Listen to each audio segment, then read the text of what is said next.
الحمد لله رب العالمين والصلاة والسلام على نبينا محمد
And especially if you are a person interested in the science of hadith, even if you're not from the Indian subcontinent, you would find the name Siddiq Hasan Khan to be a well-known name in the books of fiqh. Siddiq Hasan Khan, he actually wrote over 250 books. And he said that if anyone reads all of my books, that person will be a complete alim. He will be a complete alim because he wrote about every single field you can think about, multiple works, and 62 of his works are in hadith alone. And there's a particular reason why hadith, and we'll talk about that in a minute once we get going. So he was actually given the title of Nawab. Nawab was essentially the title of king at one time. He was given the title Amirul Mulk and Walaja. And he was Sayyid. He was from the family of the Prophet sallallahu alaihi wasallam, Ahlul Bayt. Siddiq Hasan Khan, so to talk about a little bit about his background, his ancestors are from the family of the Prophet ﷺ, who of course lived in Medina when the Prophet ﷺ passed away. After the Prophet ﷺ, after some developments, as you know, that Ali radiallahu anh decided to move his capital to Iraq, in Kufa. And many of the family, of course, went along with him. From Iraq, some of the family members, they migrated to Bukhara. And some a few hundred years later, the Bukhara was conquered by the Mongols, and they slaughtered Bukhara. During that time, this family, they migrated from Bukhara to Mughal India in Multan. They came to Multan, and they lived there for 2 centuries. Then came about the Sultanate of Delhi. And this Sultanate of Delhi was, again, very wealthy, very powerful and influential. And one of the rulers of this Sultanate, they invited the grandfather of Siddiq Hasan Khan, whose name was Awlad Ali. His name was Awlad Ali. And at this time, the ruling nobility was, you could say, there was a lot of Shia influence. So Awlad Ali was not a Shia. He was from the family of the Prophet ﷺ, but he was not from the Shi'i strand of Islam. However, he was given the incentive that, look, we want to give you a status, a grant, but we want to make sure that it stays and it is protected, so we want you to become Shia. So he did, and he was granted a very influential grant and position. Now, you know, if you think about like in places where there is partisan politics, everybody wants their man to be in power. So this is basically a little bit of that going on. So he's given a state, you can imagine, you know, what's called Jagir, a huge piece of land. And this Jagir, it brings him 500,000 rupees a year. And we're talking in the 1800 or so, early 19th century. So he's bringing in, his Jagir is about 500,000 rupees a year. So can anybody guess how much 500,000 rupees would be in today's dollars?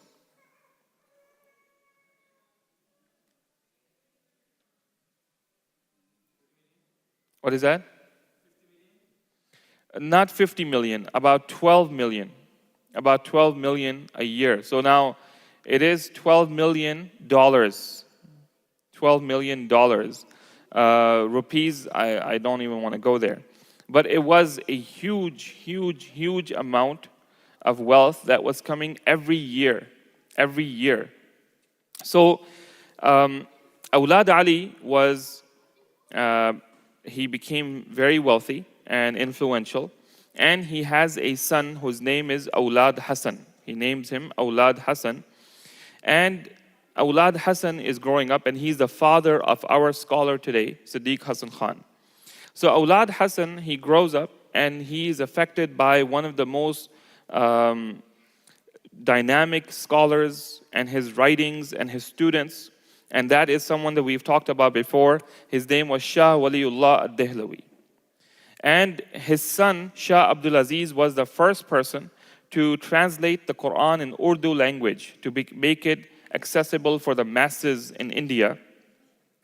So what happens is that Awlad Hassan, he grows up and he develops a dislike for his father, and he says, I'm not sure if the wealth that my father has gotten, is it halal or not, because of where it's coming from. As you know that, wealth in the hands of the powerful elite, it is not always coming from well-known halal sources, but sometimes they, by force, take it from people, and all sorts of things happen. So his son, he becomes disenfranchised from his father, and he's affected by the writings of Shah Waliullah and Shah Abdul Aziz ad-Dehlawi, and he decides to leave being a Shia, and he becomes Sunni. But he's not someone who is a partisan person who's trying to cause division. He's loved by both sides, but he says, look, you know what? I feel like, this is the right path. So he becomes like that. And he also says to his father that I don't want any wealth from you. So he literally walks out without anything, and he moves to an area called Kanoj, and he lives there in poverty. And he lives there in poverty, but he is a person of knowledge, and he is a very eloquent and charismatic person. So his son wrote in his book, he said that my father was responsible. This is talking about the man, Awlad Hassan, the one who gave up his father's wealth. He said that he was responsible for bringing more than 10,000 people to Islam. Bringing more than 10,000 people to Islam. So it is this man who is the father of our scholar today, whose name is Siddiq Hassan Khan. So he's born in 1832. He's born in 1832.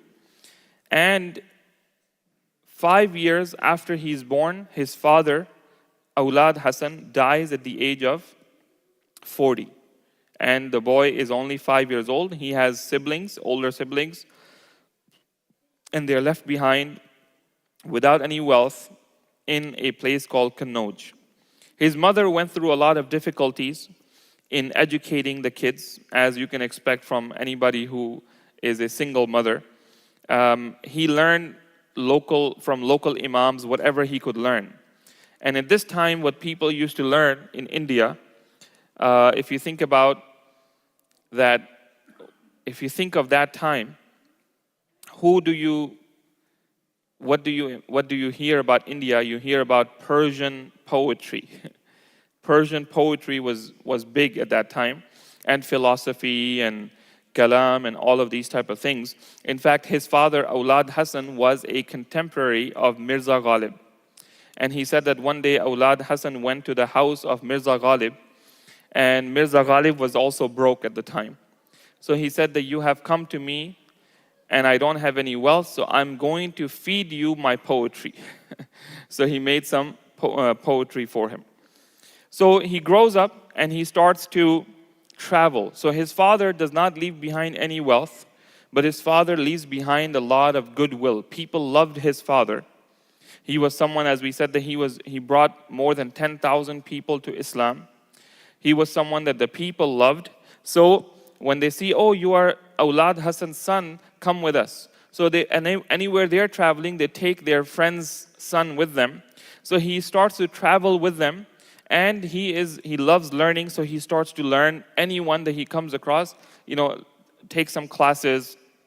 And anywhere he goes, he gets introduced to big personalities. Like, oh, this is Awlad Hassan's son. Oh, Awlad Hassan, yes, I know him, very good man, this and that. You are his son. So through this, he gets introductions to get to meet big people, big, well-known scholars of the time.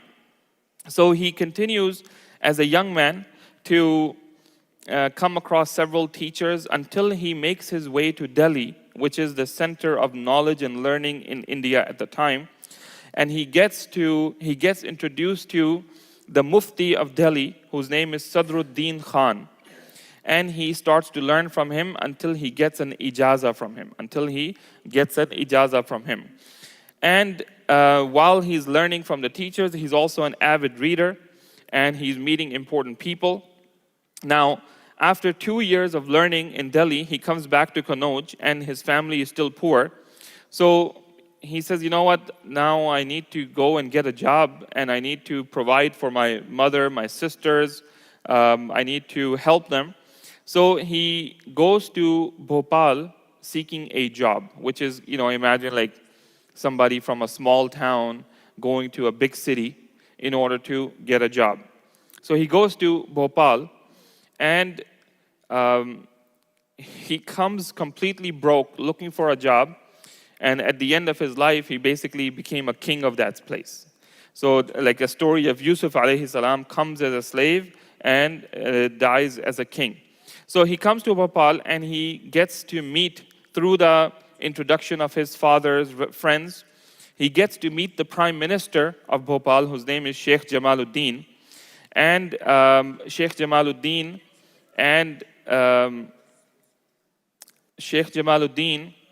had the same teachers as some of the teachers of Siddiq Hassan Khan.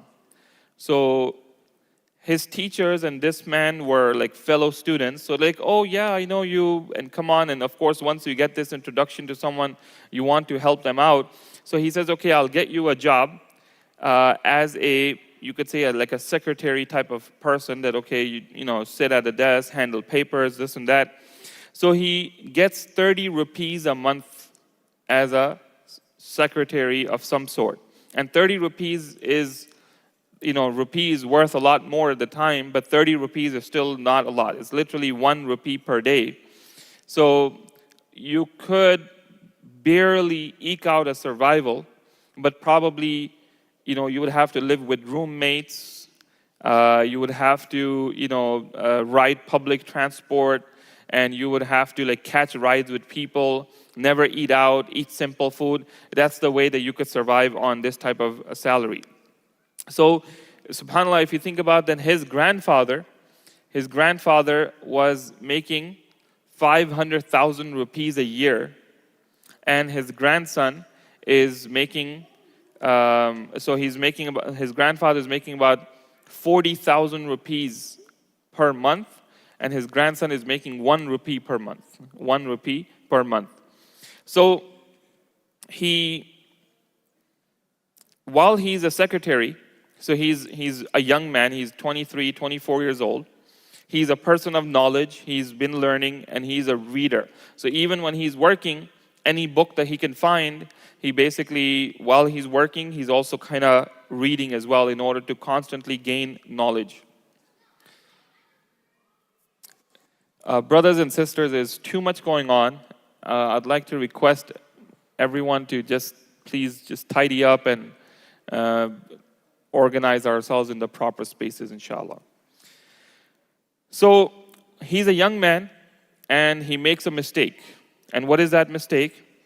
He is an enthusiastic young Muslim, and he gets into a heated debate with a person of status about the permissibility of hookah.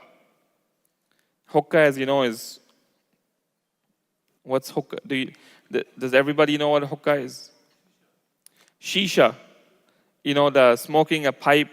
It's a type of smoking without cigarette. It's like a certain thing. You put some tobacco in there. You put some water, steam, coals, all sorts of stuff in there. And it basically creates a smoke that you smoke. So he gets into a heated debate with a person of influence. And the debate gets pretty heated. So, of course, what are you going to do? If you are a nobody and you publicly get in a debate with somebody, that somebody will get you fired from your job. So that's what happens to him. He gets fired from his job, and he has nowhere to be, so he goes back to Kannauj, where his mother and sisters are. So when he's there, he gets a letter from Begum Sikandar Jahan, which is the second of the 4 female rulers of Bhopal. And she had realized that this young man is useful. Yes, he made a mistake, but the guys don't like him, but she had some affinity for him. And she sent him a letter, and also the man who had originally gotten him a job, he sent him a letter. He said, come back, I'll get you something. Come back, I'll get you something. So he made some friends, but he also made some enemies as well.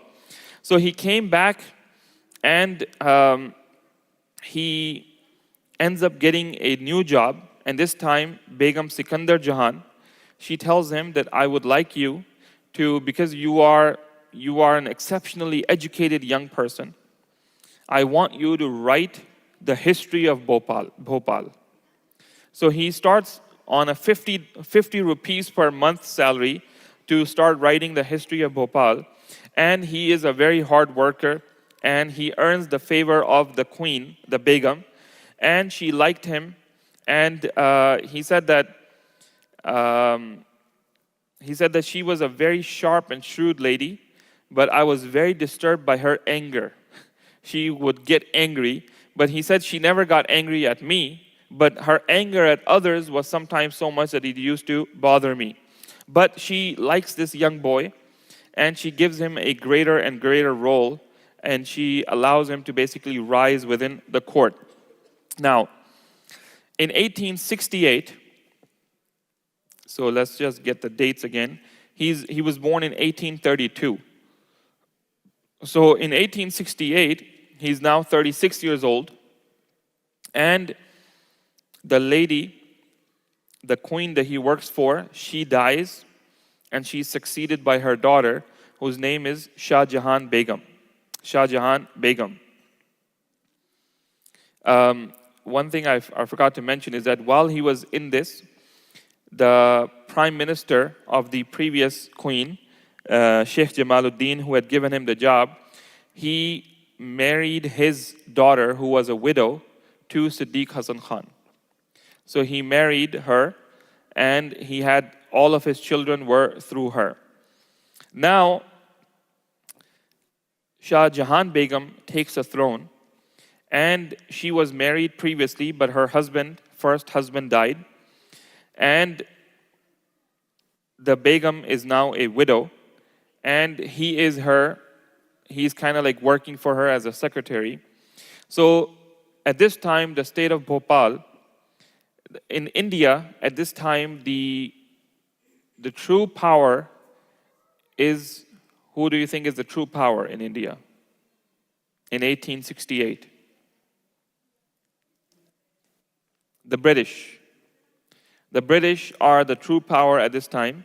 So they tell her that, look, Begum, you should get married so that you could have someone you could trust who can help you in the affairs of your state. So they are, just giving her, so essentially everything that happens in India happens with the approval of the British. They are internally managing their affairs, but if there's anything that the British don't like, they will come and they will stop it. They have the power. So they tell her, you should get married. So she looks around and she consults her family, and her family says, well, we are descendants of the Durrani Pathans. So you should not marry anyone who is not a Durrani Pathan. You have to keep the lineage pure. So we can find someone for you from Afghanistan, or someone who is from the same lineage, who is maybe from a noble family, and we can bring him here and you can get married to him. But she says that I see a man who's working for me, a very eligible person, and I would like to marry him. And of course they object to him, but she's the queen, so she decides to marry Siddiq Hassan Khan, who is essentially her employee at this time. So the family of the Begum, they were really opposed to her marrying him because they said that he is not from their lineage, but she said that he has the best lineage that there could be. And what is that lineage? The lineage of the Prophet ﷺ. He's a Sayyid, he's from the family of the Prophet. So she says that you want me to leave someone because of his lineage while he has a lineage better than mine. So she does not listen to them. In 1871, they get married, and he essentially, what do you call the husband of the queen? What do you call the husband of the queen? The king. So he gets the title of Nawab. He is not the ultimate power, but remember that this is still 19th century India. So, the society is not so egalitarian, so modern at the time. So the queen is still a woman, so you need a man to do your work. So he really becomes instrumental in implementing the policies of the state. In fact, some of the people that don't like him, they accused him of basically trapping the queen in his affair and marrying her and using her power to rule what he wanted to rule. But of course, we see from his writings and from his work otherwise that he was not a person who was interested in that he was not someone who was seeking power. So he becomes the king, and the Begum, the queen, says that she tells the British that he needs to have all the titles that he should have, including the titles of the previous husband, and that he should be given a 17-gun salute, which was some sort of a marker of respect. And of course, this made the in-laws very angry. Now, when the queen, Shah Jahan Begum, when she ascends to the throne, she's like around 30 years old. She has a daughter, because back in those days, girls used to get married at the age of 14, 15. So she has a daughter who is like 14, 15, 16 herself, and she is now the heir apparent, that if this queen dies without a son, then she will be the next queen. So when the queen gets married to Siddiq Hassan Khan, she makes it known that she wants to have a son who would be the heir apparent. And you know that what's going to happen is that the previous heir apparent is going to really hate that, and they're going to get some people together with them. So there was, a lot of conspiracy with him. So anyways, he becomes the Nawab, and he's given the title Amirul Mulk, and he is given grants where he starts to have an income of $75,000, 75,000 rupees a month. 75,000 rupees a month. So if you calculate that would be something like maybe $25 million a month. Sorry, not month, a year. $25 million a year. So what did he do with his money? He used his money and his influence in the service of knowledge. He bought a handwritten copy of Fathul Bari. Fathul Bari is the famous explanation of Sahih al-Bukhari. And he actually would have scouts that would go to different areas looking for original manuscripts.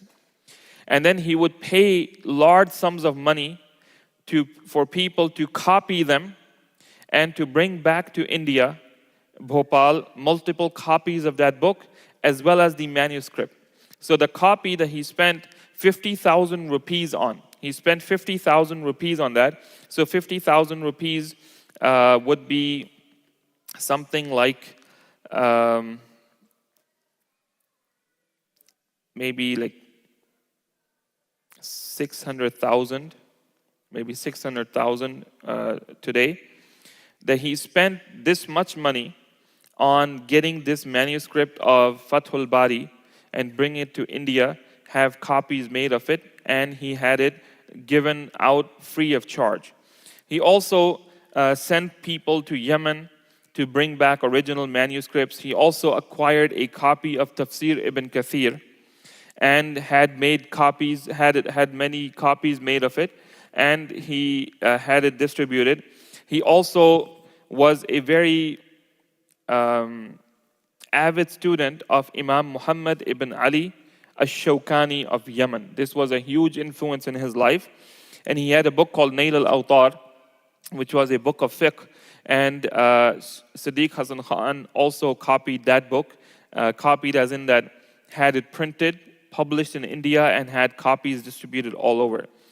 Now, Siddiq Hasan Khan was a follower of the Hadith, Ahlul Hadith movement.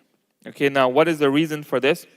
So Siddiq Hasan Khan, he saw, as most people that have this, they saw that there are times where people start to go away from the original sources of the deen, and they start to go and dive and become obsessed with secondary or tertiary sources, scholars, books of scholars, commentaries, things of that sort. And he felt that the people needed to return back to the original source, the Quran and the Sunnah. And thus his efforts were to try to revive that work. So there were a lot of, we said that he wrote 62 books on the subject of hadith, of different levels, different academic levels, different lengths, different details in there. And he provided money to bring scholars from Yemen to work and teach in Bhopal. So he's using that money saying, okay, I will sponsor you, come on over and teach over here so that we could spread this knowledge. And he spent lots and lots of money on books and accumulated a library of manuscripts. So if you understand what a manuscript is, that if you're talking about Sahih al-Bukhari, so a manuscript of Sahih al-Bukhari would be the copy that Imam al-Bukhari wrote himself with his hand. So he built a library of manuscripts and then had them copied. He established a printing press, and he basically published these books by hundreds and distributed them. Now, another thing he did, he noticed that now, so in 1857, does anybody know what happened in India in 1857?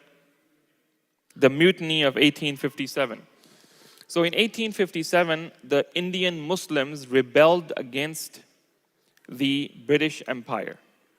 And in their rebellion, they basically, where the rebellion took place, they got hold of every single British person, man, woman, and child, and they slaughtered them. So the British changed tactics after this, and they said, okay, this is not working out, being nice, we need to change our tactics. One of the tactics that they came up with is that they said, what we have to do is we need to establish factories, and we will hire children to work there. Okay? So basically, they're like, okay, you are 10 years old, you're 8 years old, come to work at the factory. We will pay you, we will hire you. So where there are poor people, of course, that's a great thing, right? What is the downside of this? What is that? No education. And when kids have to go to work, they are prevented from education. So Siddiq Hasan Khan saw that one of the ploys of the British was to employ kids. And they were like, if you are a kid, you have, fast line. Come straight, we will hire you.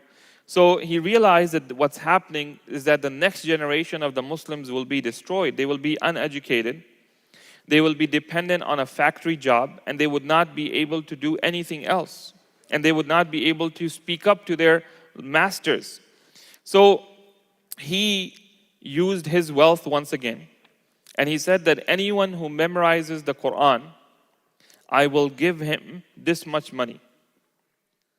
I had a list of the things that I could not find today, but he had given a certain amount for each thing. So for example, one thing I have here is that he said, anyone who memorizes Sahih al-Bukhari, I will give him 1,000 rupees. And that's a big amount at that time. And he said that if you come and tell me that I am memorizing Sahih al-Bukhari, I will give you a monthly stipend of 30 rupees. So you don't have to, figure out how you're going to spend time memorizing it. I will give you 30 rupees if you're memorizing it every month to cover your basic expenses. And then once you are done, I will give you 1,000 rupees with which you can go and start a business or do something where you will now be able to, use that knowledge for something beneficial, because money will be taken care of a little bit. So he did this with many other books as well. He said, look, if you do this, I will give you 50 rupees. If you do this, I will give you 100 rupees. If you do this, I'll give you 500 rupees, in order to pull the people away and to give them a replacement for going to work in the factory. So he's basically saying that if the factory is paying you 30 rupees, I will pay you 30 rupees. Don't go and work there. Memorize the Quran. Memorize Sahih al-Bukhari. Memorize this, memorize that. So now, as we said, that he established a printing press and started printing books, started bringing in scholars. In 1881, so he got married and he rose to this rank in 1871. It's been 10 years. He's very powerful, very influential, but the enemies are also there, and they are creating conspiracies against him. So he's accused of promoting sedition and rebellion against the British. They say that he has, so think about this. If you are going to write 250 books on Islam, and you're going to write about every single major or minor aspect of Islam, what are you going to write about which is going to not be liked by the British? What do you think?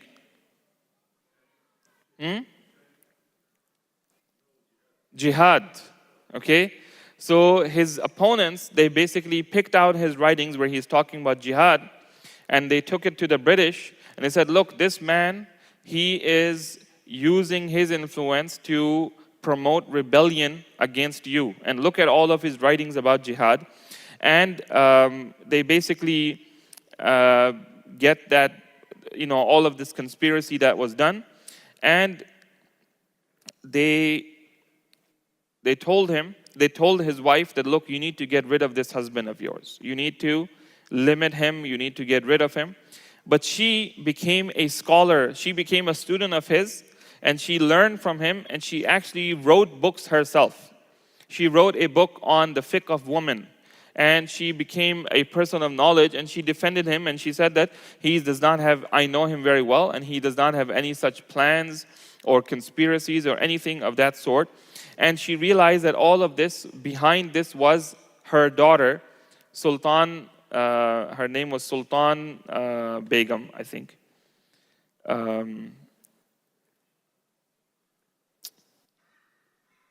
Her name was Sultan Jahan Begum, who was the daughter. And some of her relatives were behind this. She became very angry, and she did not speak to her basically until her death because of what she had done. But the British, they said, okay, we are okay with him. Okay, we accept that he's not trying to create rebellion, but look at how much he's doing. He is gaining influence, and of course, you don't like someone gaining influence. You want to maintain control, and you want to, control a threat before it becomes too dangerous. So they basically send orders to the area that in 1885, 4 years these conspiracies run. 1885, the British deposed him of all of his titles, and he was put in house arrest. And the Begum was not allowed to see him during the daytime. She could only go and see him at nighttime. because they said that during the daytime you have to rule the state, and he is not allowed to have any influence on the matters of the state. So you cannot see him, he's under house arrest. You can go and spend the night over there, but the daytime he's not allowed to come where the court is, where all the affairs are managed. So he, of course, he said that he wrote in his book, he said that I don't care about these titles. I didn't care about them when I got them, and I didn't care about them when I lost them. So he continues to work on his educational stuff. He doesn't have a lot of money now, but still he has his sons, he has his friends and family, and they continue to work on books, publishing, printing press, and all of those type of things. And eventually in 1890, at the age of 57, he passes away. He passes away at the age of 57.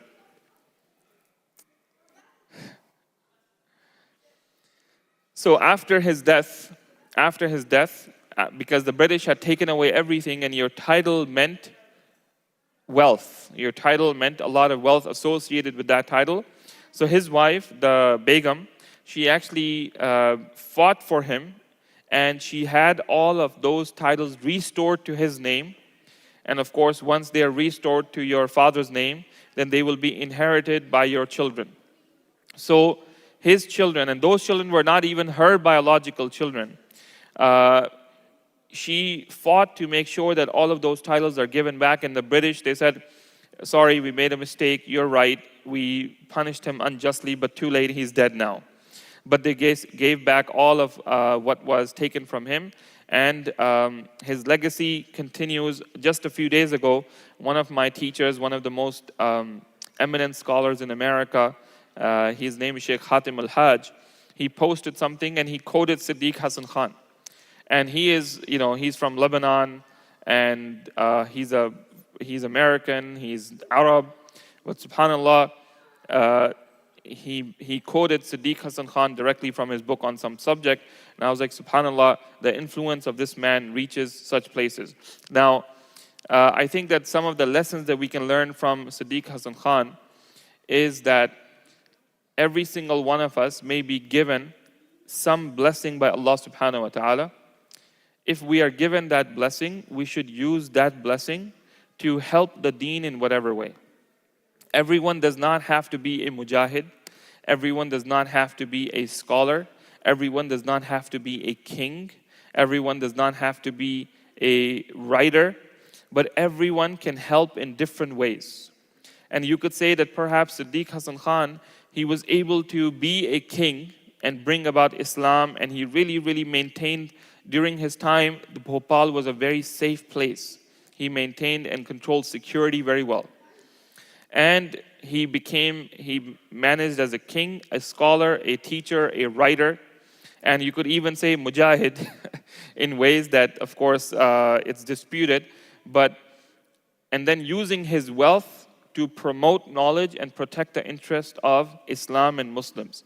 You know that in America, I'm actually trying to enroll, I have enrolled in some graduate level courses, and I was looking through some scholarship opportunities. So when I went through scholarship websites, I realized that if I make my major, if I make my area of research one particular topic, my entire degree would be paid for. Can anybody guess what that one topic is?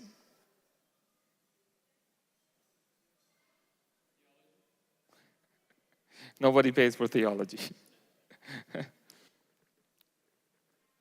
So think about in America, in academic institutions, there are scholarships available if you decide to study one particular matter and do research in that. I wish. Then I wouldn't need that, right? Holocaust. If you decide to do Holocaust studies, your entire degree would be paid for. You don't have to pay a single penny from your pocket. There will be multiple scholarships that will basically fund your entire program. So this is a lesson for us that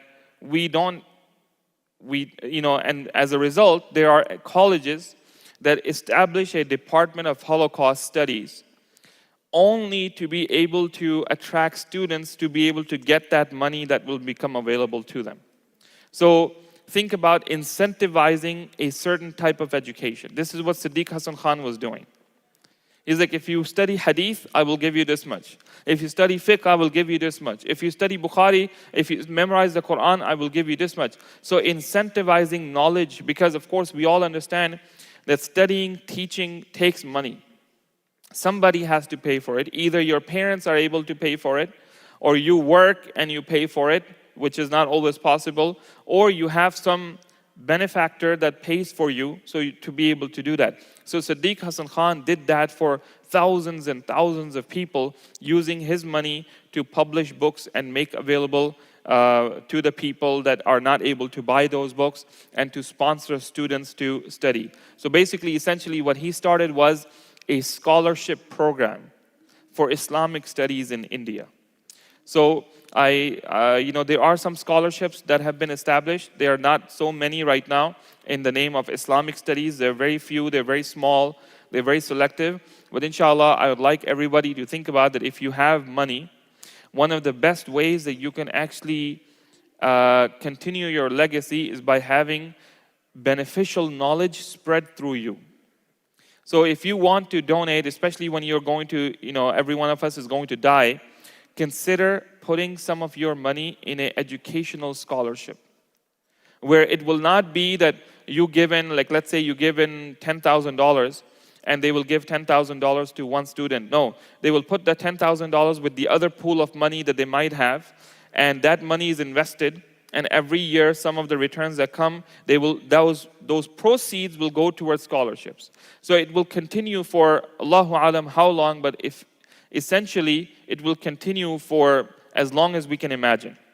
So this is a great way to extend our legacies, to think about establishing scholarships for people to be able to easily study Islam, to do research in this matter, just like the other people are doing. And subhanAllah, you can see the effect of that type of mentality on the American academic setting, right? We just saw that in the whole college situation.